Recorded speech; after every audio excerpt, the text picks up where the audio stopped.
Alright, hi guys, this is Megan here. Today I have a puzzle. This one's from Wrebbit, and specifically Harry Potter themed. I'm really excited about this. I saw it, I've been seeing these all over the internet. You know, Amazon sells them, I've seen reviews on YouTube, and I really wanted to make one for my office.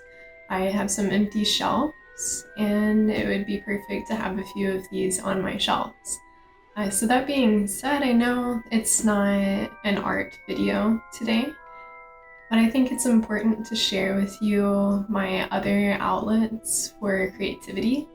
You know, sometimes I can't make art, I'm not in the mood, I've made too much, which happens a lot. That being said, I thought we could, you know, make this puzzle today and I'd kind of give it a review. I think reviews are really helpful when I go to purchase something. So I'm hoping this can help other people understand what they can expect from Wrebbit, and if this is actually fun to make, I'm definitely excited to make it. But yeah, let's get started. So I'm just gonna open it up and probably speed up the video because it's probably gonna take me a long time. Yeah, this is a lot of pieces. I'll zoom down so that you guys can see in just a second while I build it. It's really interesting, they're foam, which is really cool. I'll show it to you. Totally dropped it. Yeah, so it's kind of like a little 3D foam piece. I assume that's how they hold their shape. But yeah, okay. I think let's get started. I'm gonna pan down so that you guys can see me actually putting it together.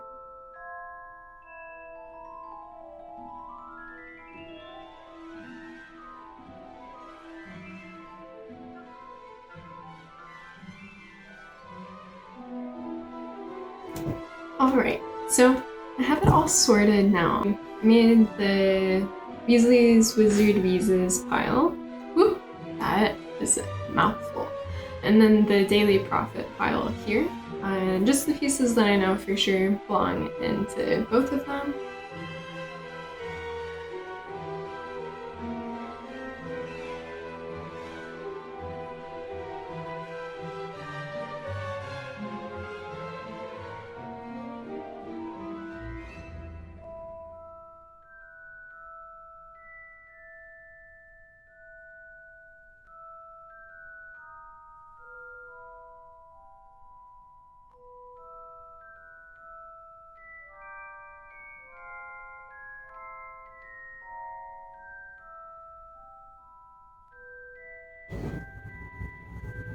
So this is step 1 in the tutorial. So you kind of push these two pieces together of the different buildings. This is what it looks like from the back. I would recommend that you go ahead and pop out these little pieces with the pink dashes on them, because the less we have to do when it's assembled, probably the better.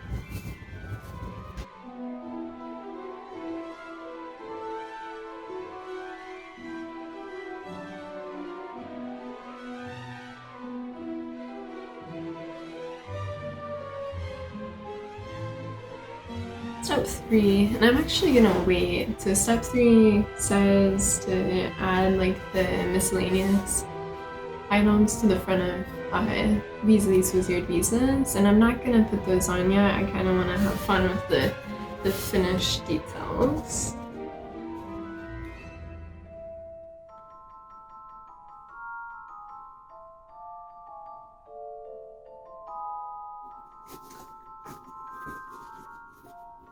Alright, and that's the step 4 listed on the guidebook.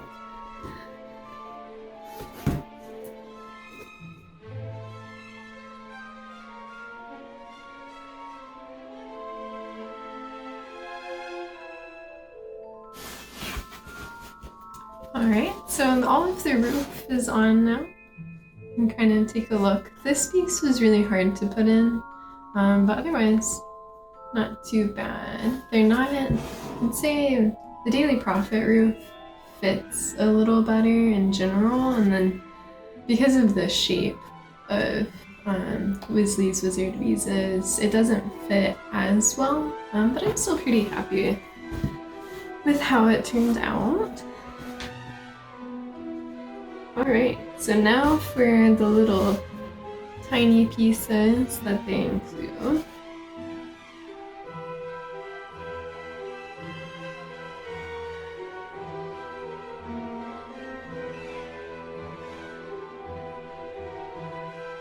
So this is the finished piece. I think it took me about 2.5 hours. I'm sure it would be a lot faster if you had someone else helping you at the bottom there. And I might actually be able to fix my walls without taking my roofs back off. But yeah, I think that's really cool. It'll be a good addition to my bookshelf for sure. I'm gonna try to zoom in there for you guys.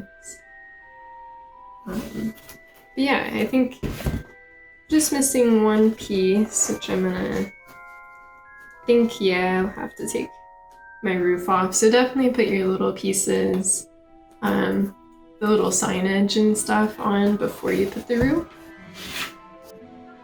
I think in general, this is a really fun project.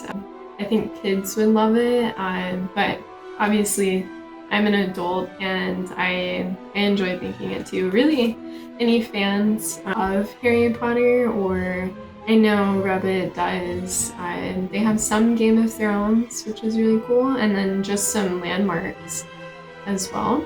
You know, this was really fun, and hopefully in the future it might be a good gift idea for people to give me the rest of Diagon Alley, or I'll just have to spend money on it myself, which is definitely okay. But yeah, really happy with the detail. It's pretty much the size I expected it to be. I didn't run into any issues. You know, I think it's nice that for kids you don't have to have glue for this, and it's still really structurally stable. I wouldn't, you know, say this is an item that they can play with, but I do think it's a great display, and really fun to take time to do. It is a little challenging, I will say, especially since they don't have images, like nice big images of each of the sides. You kind of have to just eyeball it on the box, which I will say was a little difficult, and you kind of just have to guess as you go along. So yeah, thanks for watching. I'm really excited to go put this on my shelf. Alright, thanks. Bye guys.